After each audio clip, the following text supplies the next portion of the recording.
సర్వాధికారియు నిరంతర స్తోత్రార్హుడు యేసుక్రీస్తు ప్రభువారి ప్రశస్త నామములో ఉదయకాలపు వర్తమానాల కొరకు ఎదురు చూస్తున్న మీ అందరికీ ఇమాన్యుయల్ మినిస్ట్రీస్ తరపున మా శుభాభివందనాలు తెలియచేస్తున్నాను. క్రీస్తునందు మాకు అత్యంత ప్రియమైన దైవజనమ, గత 2 దినాలు ఉపవాస ప్రార్థనలు బహు మహిమకరంగా ప్రభు జరిగించారు. నిన్నటి దినం అనగా 2వ దినం కొన్ని వేల మంది ప్రజలు మందిరానికి రావటానికి, విశేషంగా లైవ్లో అనేక దేశాల నుంచి ప్రజలు చూడటానికి కృపగల దేవుడు సహాయం చేశారు. చూస్తున్నారు కదా, నిజంగా మందిరం ప్రార్థన ధ్వనితో, కన్నీటి ధ్వనితో మందిరం మారుమోగటానికి కృపగల దేవుడు సహాయం చేశారు.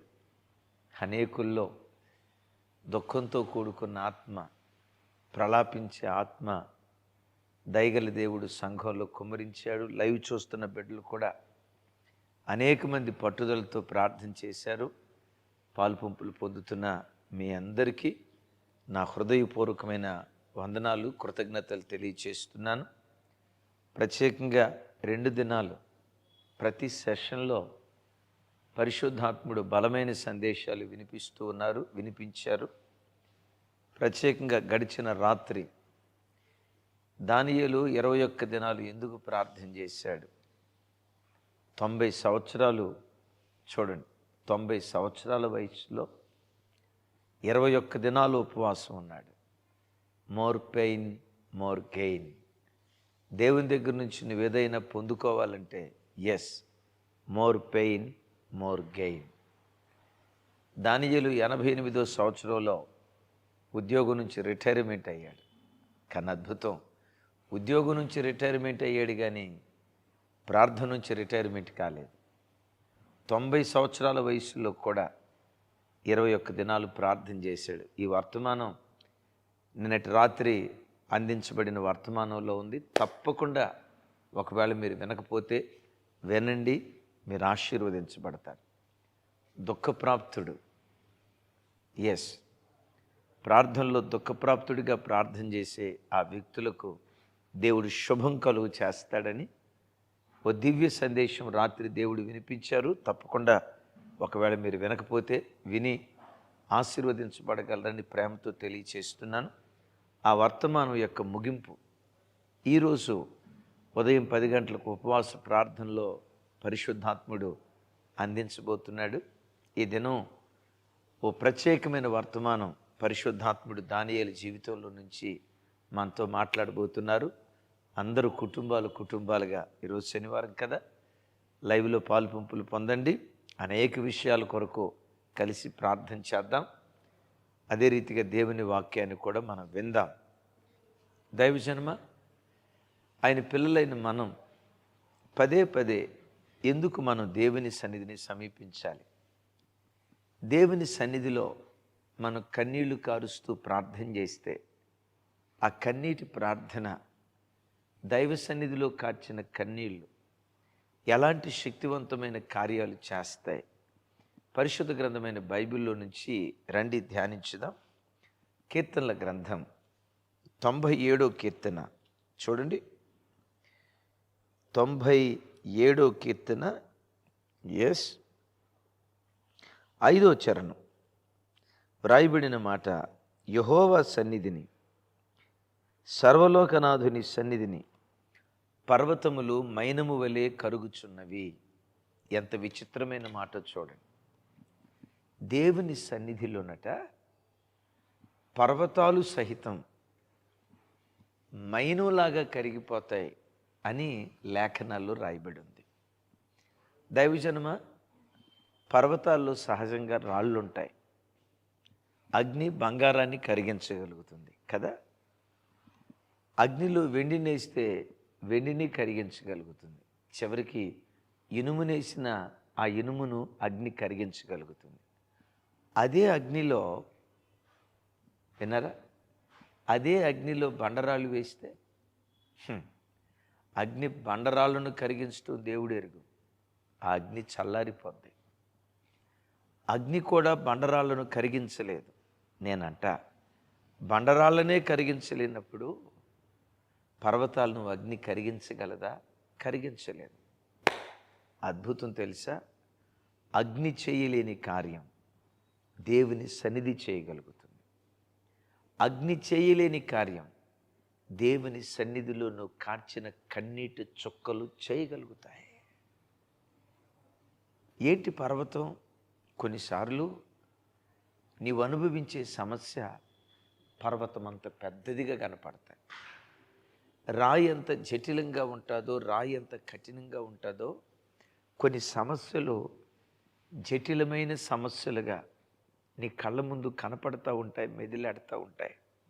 నువ్వు అనుకుంటావు, అమ్మో ఈ అప్పుల సమస్యను నా బ్రతుకు కాలమంతా కష్టపడినా ఈ అప్పుల సమస్యల నుంచి నేను బయటికి రాలేను.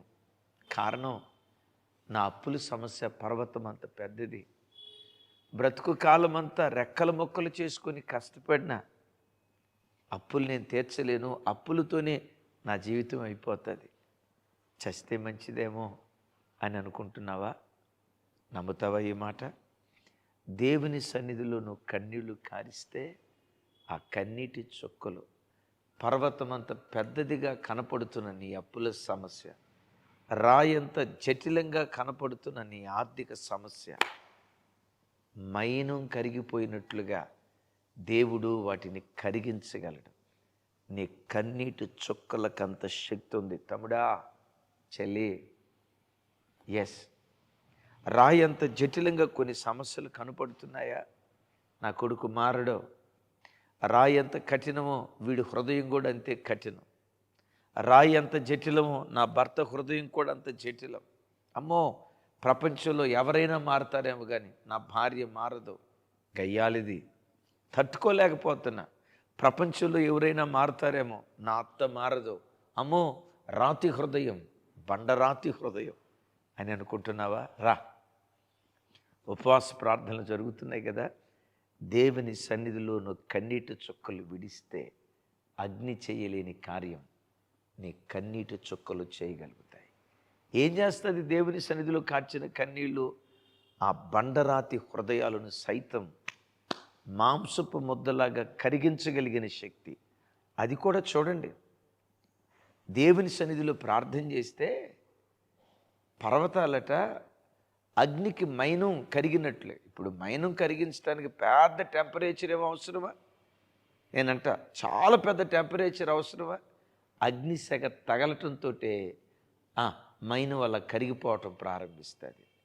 నీ కన్నీటి చుక్కల సెగ పర్వతం లాంటి ఎత్తైన నీ సమస్యలకి, రాయి లాంటి జటిలమైన నీ సమస్యలకి నీ కన్నీటి చుక్కల సెగ తగిలితే అగ్నికి మైనం కరిగిపోయినట్లుగా యేసు నామం పేరిట ఈ ఉపవాస ప్రార్థనల ద్వారా వాటన్నిటిని దేవుడు కరిగించి చదును భూమిగా మార్చునుగాక. దైవజనమ, ఎందుకు అవి మైనంలాగా కరిగిపోతాయో తెలుసా? పర్వతాలు దేవుని సన్నిధిలో కన్నీళ్లు కారిస్తే, ఏ దేవుని సన్నిధిలో కన్నీళ్లు కారుస్తున్నావో ఆ దేవుడు ఎట్టివాడో చూడండి. యోబు గ్రంథం 9వ అధ్యాయం నేను చదువుతాను, చూడండి. వాటికి తెలియకుండా పర్వతములను తీసివేయువాడు, ఉగ్రత కలిగి వాటిని బోర్లా పడవేయువాడు. ఎస్, బోర్లదోయువాడు ఆయనే. ఏ దేవుని సన్నిధిలో నువ్వు కన్నీళ్లు కారుస్తున్నావో ఆ దేవుడు ఎట్టివాడు తెలుసా? వాటికి తెలియకుండానే, చూడండి చూడండి చూడండి, వాటికి తెలియకుండానే పర్వతాలను తీసివేసేవాడు, ఉగ్రత కలిగి వాటిని బోర్లా పడవేసేవాడు. తమ్ముడు, చెల్లి, నమ్ముతావా? కొన్ని సమస్యలు పర్వతమంత పెద్దవిగా కనబడతాయి. దేవుని సన్నిధిలో నువ్వు వాళ్ళ కన్నీళ్లు కారిస్తూ ఉంటే తెలియకుండానే పర్వతం లాంటి సమస్యను నీ దగ్గర నుంచి దేవుడు తీసేస్తాడు. ఉగ్రత కలిగి వాటిని బోర్లా దేవుడు పడేస్తాడు. దేవుని వాక్యం అంటుంది. బైబిల్లో ఒక తల్లి యేసయ్య పాదాల మీద పడి ఆయన సన్నిధిలో కన్నీళ్లు కారుస్తుంది. సమాజం ఆ తల్లికి వేసిన ముద్ర ఏంటో తెలుసా? ఇది వ్యభిచారపు స్త్రీ, ఇది పాపాత్మురాలు, ముద్రేశారు. ఆ తల్లి దేవుని సన్నిధిలో కన్నీళ్లు కారుస్తూ ప్రార్థన చేయటాన్ని బట్టి ఇది మారదు మారదు మారదు మారదు అని, ఇది పాపాత్మురాలని ఏ ప్రజలు ముద్రేశారో ఆ దేవుని సన్నిధిలో కన్నీళ్లు కార్చడాన్ని బట్టి ఆ కన్నీటి ప్రార్థన ప్రవాహంలో పర్వతం లాంటి తన రోత జీవితం కొట్టుకుపోయింది. కన్నీటి ప్రార్థన చేయక మునుపు పాపాత్మురాలనే ముద్ర ఆ కన్నీటి ప్రార్థనతో యేసయ్య పాదాలు తడపటాన్ని బట్టి పవిత్రురాలైన కన్యకగా మారిపోయింది. నిజమే. గత ఏడాది 21 దినాలు ఉపవాస ప్రార్థన జరిగేటప్పుడు ఒక తల్లి, అయ్యా నా కొడుకు రక్షణ పొంది మరలా లోకంలో కలిసిపోయాడు. వచ్చే సంవత్సరం ఉపవాస ప్రార్థనలో నేను కుటుంబంగా నా కొడుకుతో కలిసి ఉపవాస ప్రార్థనకు రావాలి, నా బిడ్డ కొరకు ప్రార్థన చేయండి అని ఆ తల్లి అడిగితే, ఆ బిడ్డ సాఫ్ట్వేర్ ఇంజనీర్.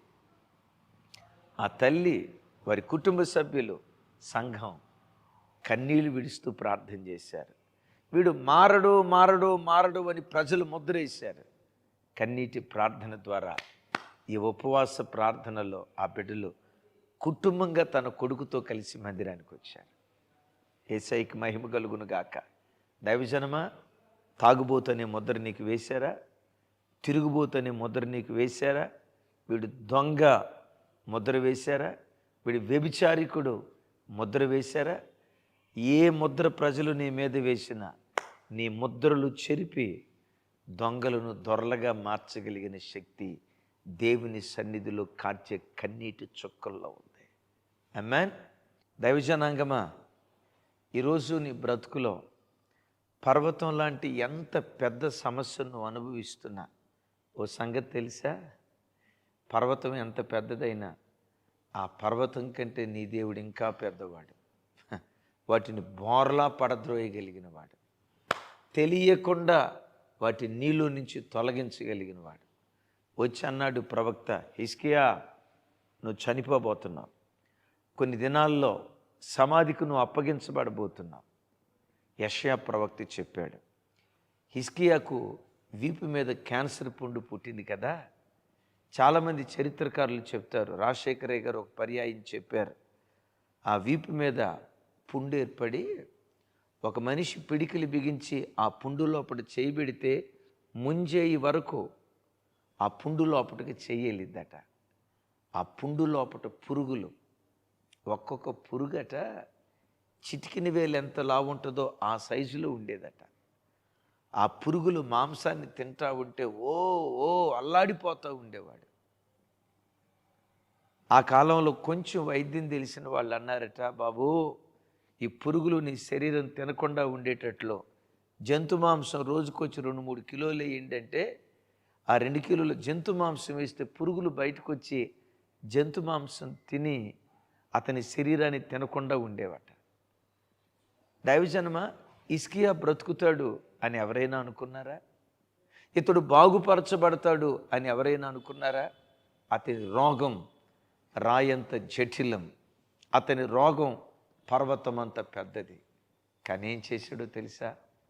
దేవుడైన యెహోవా సన్నిధిలో కన్నీళ్లు కార్చడం ప్రారంభించాడు. పర్వతం అంత పెద్దదిగా కనపడిన రోగం, రాయంత జటిలంగా కనపడిన రుగ్మత అగ్నికి మైనం కరిగిపోయినట్లుగా కరిగిపోయింది ఆ రోగం. ప్రార్థన చేస్తుండగా దేవుడు ఉగ్రత కలిగి ఆ పర్వతం లాంటి రోగాన్ని దేవుడు బోర్లా పడేశాడు. తెలియకుండా వ్యాధిని తీసేశాడు. నిజమే, నీ కన్నీటి చుక్కలకు అంత ప్రభావం ఉంది. తమ్ముడా, నేను ఒక మాట అడుగుతా, గడిచిన దినాల్లో కన్నీటి ప్రార్థన చేసి ఎన్ని జయాలు నువ్వు పొందుకోలేదు? మిమ్మల్ని ఒక మాట అడుగుతా, కింద కామెంట్లో రాయండి. అడిగే మాట ఏంటంటే, నేను ఎన్నోసార్లు కన్నీటి ప్రార్థన చేశానయ్యా, నా కన్నీటి ప్రార్థనకు ఏ ఒక్కరోజు దేవుడు జవాబు ఇవ్వలేదు అని మీలో ఎవరైనా అనగలరా? అనలేరు. కన్నీటి ప్రార్థన ద్వారా గతంలో ఎన్నో జవాబులు పొందుకున్నారు కదా. ఏమేం జవాబులు పొందుకున్నారు కింద కామెంట్లో రాయండి. మీరు కాచే ప్రతి కన్నీటి చుక్క పర్వతం లాంటి మీ సమస్యలను అగ్నికి మైనం కరిగిపోయేటట్టు చేయగలిగిన దేవుడు నీవు ఆరాధించేవాడు. యేసయ్యకి మహిమ కలుగును గాక. మన మందిరంలో ప్రత్యేకంగా 2 పేర్లు చెప్తాను. ఇది చెప్పదగింది, ఇందాక చెప్పదగ్గకూడదు, ఇంకా వారి బలహీనతలు చెప్పకూడదు కాబట్టి చెప్పలేదు. 2 వ్యక్తులు. ఒకటి ఎల్ఎన్టీలో రమేష్ గారని మెట్రోలో ఇంజనీర్గా చేసేవారు. మరొక బ్రదర్ సాగర్ అని కెమికల్ ఫ్యాక్టరీలో ఉద్యోగం చేస్తారు. రమేష్ బ్రదర్ వాళ్ళ ఆ మిస్సెస్ ఆ గర్భాశయానికి సంబంధించిన ఫిలిపియన్ ట్యూబ్స్ ఉన్నాయి కదా, పూర్తిగా పాడైపోయింది. డాక్టర్ల దగ్గరికి వెళ్తే అసలు సంతానం అనేది అసంభవం, న్యాచురల్గా కలగదు. రకరకాలుగా చెప్పారు. కానీ అద్భుతం తెలుసా, గత ఏడాది ఉపవాస ప్రార్థనల్లో 2 years బ్యాక్ ఉపవాస ప్రార్థనల్లో ఆ బిడ్డ కొరకు ప్రార్థన చేశాం. మోయబడిన గర్భాన్ని దేవుడు తన మహిమ కొరకు తెరిచాడు. సాగర్ బ్రదర్ అని ఆ బిడ్డకు కూడా ఒక ఫిలిపియన్ ట్యూబ్ పూర్తిగా బ్లాక్ అయిపోయింది. ఇక అసంభవం అన్నారు. కానీ దైవజనమ, నేను మీతో అంటా, ఈ వాక్యం వింటున్న నీ బ్రతుకులో ఈరోజు ఏది నీకు పర్వతంలా కనపడుతుంది, ఏది నీకు జటిలమైన సమస్యలాగా కనపడుతుంది, రండి. ఈ 21 దినాల ఉపవాస ప్రార్థనలో మీ కొరకు మేము ప్రార్థన చేస్తాం. మాతో కలిసి మనం అందరం కలిసి ప్రార్థన చేద్దాం. అగ్ని చేయలేని కార్యం నీ కన్నీటి చుక్కలు చేయగలుగుతాయి.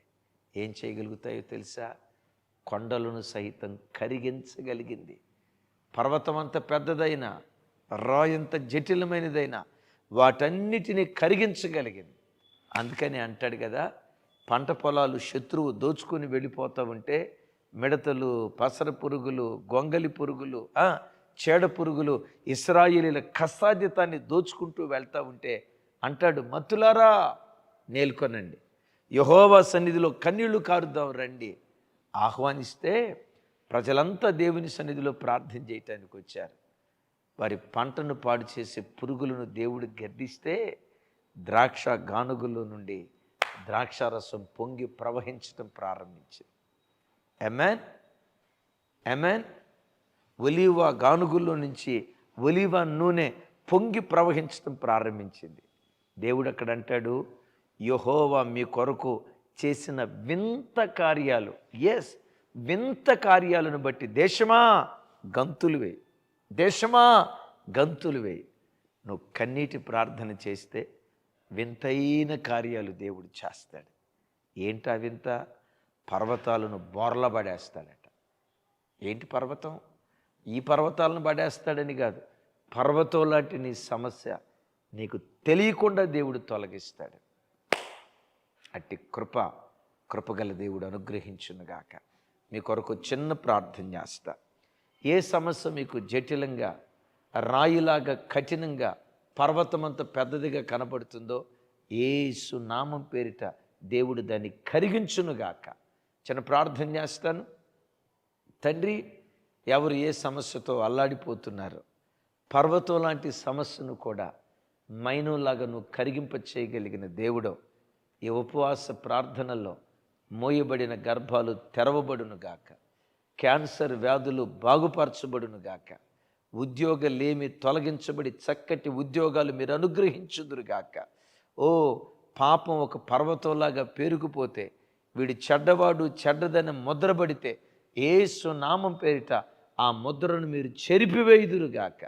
చేతులెత్తి మీ దాసునిగా ప్రార్థన చేస్తున్నానయ్యా. వివాహాల కొరకు ఎదురు చూస్తున్న తల్లిదండ్రుల కన్నీళ్లు ఈ ఉపవాస ప్రార్థన ద్వారా తుడుచుదురుగాక. సేవ ఎదగక సేవ చితికిపోతున్న పరిస్థితుల మధ్యలో చాలామంది దైవజనులు ఉన్నారు. యేసు నామం పేరిట వారిని మీరు లేవనెత్తుదురుగాక. ఒక అద్భుత కార్యం జరిగించుదురుగాక. నా చేతులెత్తిని ప్రజలను దీవిస్తూ సమస్త ఘనత, మహిమ, ప్రభావాలు మీకే ఆరోపిస్తూ యేసు నామం పేరిట ప్రార్థించి స్తుతించి పొంది ఉన్నాం తండ్రి. తండ్రి అయిన దేవుని ప్రేమ, కుమారుడైన యేసుక్రీస్తు వారి దివ్యకృప, పరిశుద్ధాత్మ దేవుని సహవాసం మనకు సకల పరిశుద్ధులకు సదా తోడయుండి నడిపించునుగాక. ఆమేన్. Thank you. 10 గంటలకి ప్రార్థన, అందరం కలుసుకుందాం. ఈ 21 దినాల ఉపవాస ప్రార్థనలు ఆగస్టు 14వ తారీఖు దాకా జరుగుతాయి. మీరు ఎరిగిన వాళ్ళందరికీ మన ఉపవాస ప్రార్థనలు షేర్ చేయండి.